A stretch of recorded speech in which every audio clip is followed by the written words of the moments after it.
नमस्कार विद्यार्थी मित्रांनो, मी श्रीयुत सुधीर कराळे. मराठी व्याकरणामधील आपण नाम या घटकाची माहिती पाहिली होती. आज आपण सर्वनाम व सर्वनामाचे प्रकार या घटकाची माहिती पाहणार आहोत. सर्वप्रथम सर्वनाम म्हणजे काय ते पाहूया. सर्वनाम म्हणजे वाक्यातील नामाऐवजी वापरल्या जाणाऱ्या शब्दाला सर्वनाम असे म्हणतात. उदाहरण समजून घेऊया आपण. मी अभ्यास करतो. येथे मी हे सर्वनाम आलेले दिसून येते. तिथं कोणत्याही व्यक्तीचे नाव आले नाही.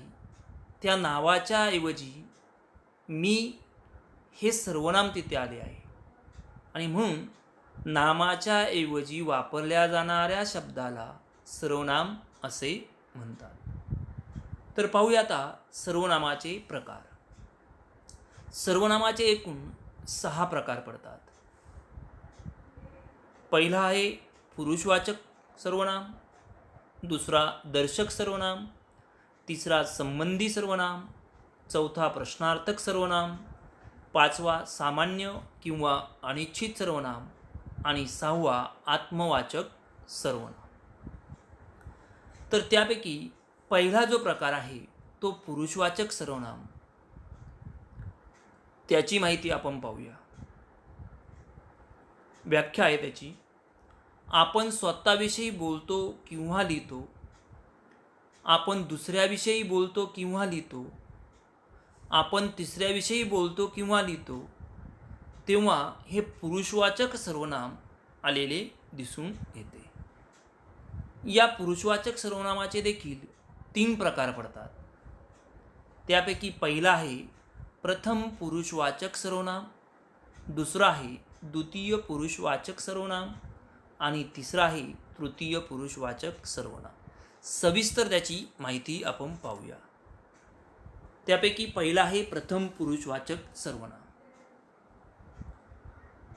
बोलणारा स्वतःचा उल्लेख करताना स्वतःच्या नामाऐवजी जी सर्वनामे वापरतो ती प्रथम पुरुषवाचक सर्वनामे असतात. उदाहरणार्थ मी, आम्ही, आपण, स्वतः. उदाहरण समजून घेऊया त्याचे आपण. मी शाळेतून आत्ताच आलो.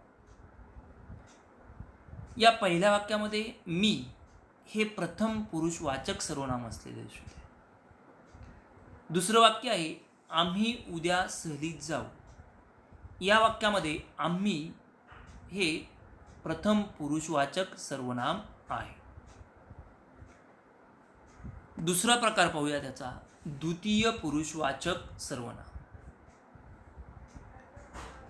समोरच्या व्यक्तीचे नाव न घेता त्यांचा उल्लेख करताना जी सर्वनामे वापरतो त्यास द्वितीय पुरुषवाचक सर्वनाम म्हणतात. उदाहरणार्थ तू, तुम्ही, आपण, स्वतः इत्यादी. उदाहरणाच्या माध्यमातून समजून घ्या. पहिले उदाहरण आहे तू आता घरी जा. या वाक्यामध्ये तू हे द्वितीय पुरुषवाचक सर्वनाम आले आहे. आणि दुसऱ्या वाक्यामध्ये पाहूया तुम्ही उद्या आमच्याकडे या. या वाक्यामध्ये तुम्ही हे द्वितीय पुरुषवाचक सर्वनाम आले आहे. पुढचा प्रकार आहे तृतीय पुरुषवाचक सर्वनाम.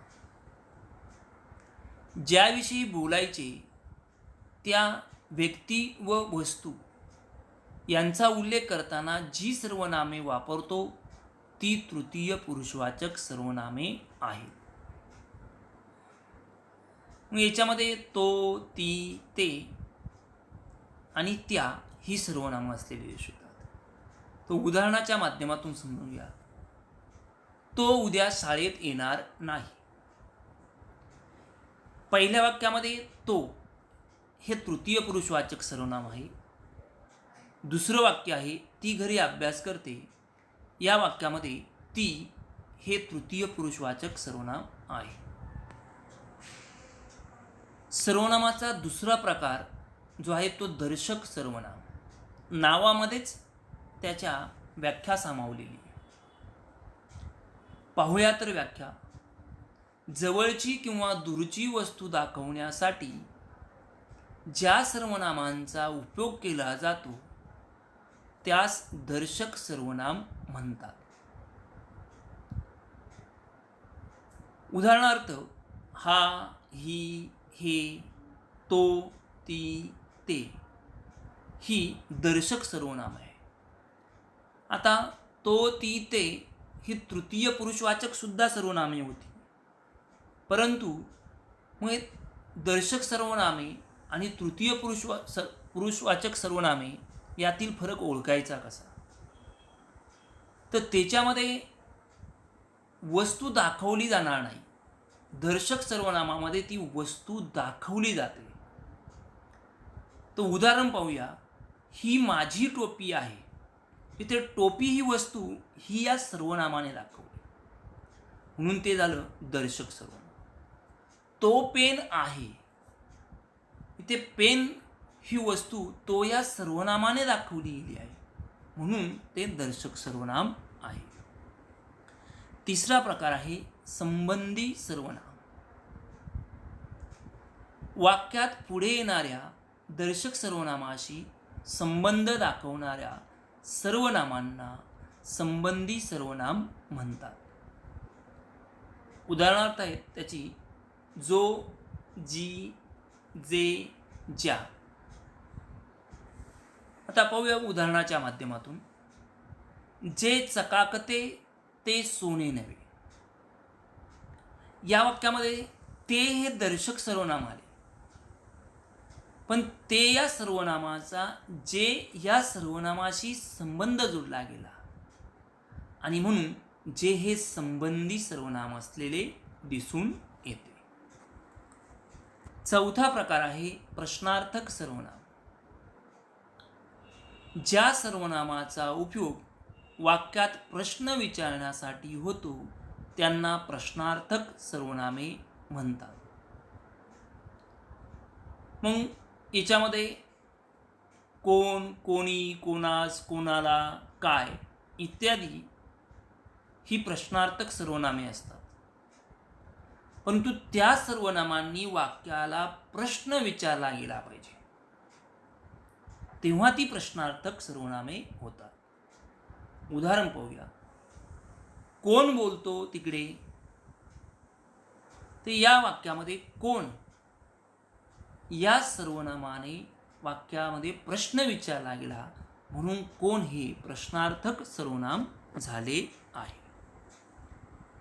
पाचवा प्रकार आहे सामान्य किंवा अनिश्चित सर्वनाम. व्याख्या पाहूया त्याची. कोण, काय यासारखी सर्वनामे वाक्यात प्रश्न विचारण्यासाठी न येता ती कोणत्या नामाबद्दल आली आहेत हे निश्चितपणे सांगता येत नाही, तेव्हा त्यांना सामान्य किंवा अनिश्चित सर्वनामे असे म्हणतात. म्हणजे प्रश्नार्थक सर्वनामामध्ये तिथे प्रश्न विचारला, येथे या सर्वनामांनी प्रश्न विचारला जात नाही. उदाहरण पहा. कोणी कोणास हसू नये.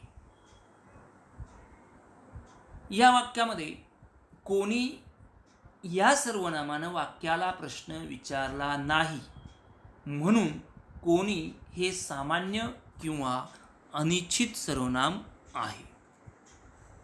सहावा प्रकार आहे आत्मवाचक सर्वनाम. आत्म म्हणजे स्वतः, म्हणून व्याख्या देखील त्याची तशीच आहे. ज्या सर्वनामाचा अर्थ स्वतः असा होतो त्यास आत्मवाचक सर्वनाम असे म्हणतात. विद्यार्थ्यांनो, येथे एक गोष्ट लक्षात ठेवायची. हे सर्वनाम वाक्याच्या सुरुवातीला कधीच येत नाही. उदाहरण आपण पाहूया. मी स्वतः पुस्तक वाचतो. इथे पहा, स्वतः हा शब्द सुरुवातीला आला नाहीये, तो मी या सर्वनामाच्या नंतर आलेला दिसतो. म्हणून स्वतः हे आत्मवाचक सर्वनाम असलेले दिसून येते. दुसरं वाक्य, तो आपणहून त्याच्याकडे गेला. येथे सुद्धा आपणहून हे नंतर सर्वनाम आले आहे आणि म्हणून स्वतः आणि आपणहून ही दोन आत्मवाचक सर्वनामे आहेत. कारण दोन्हींचा स्वतः असा उल्लेख तेथे झालेला दिसून येतो. तिसरी कोणतीही व्यक्ती नाही आणि म्हणून ही दोन्ही आत्मवाचक सर्वनामे आहेत. धन्यवाद.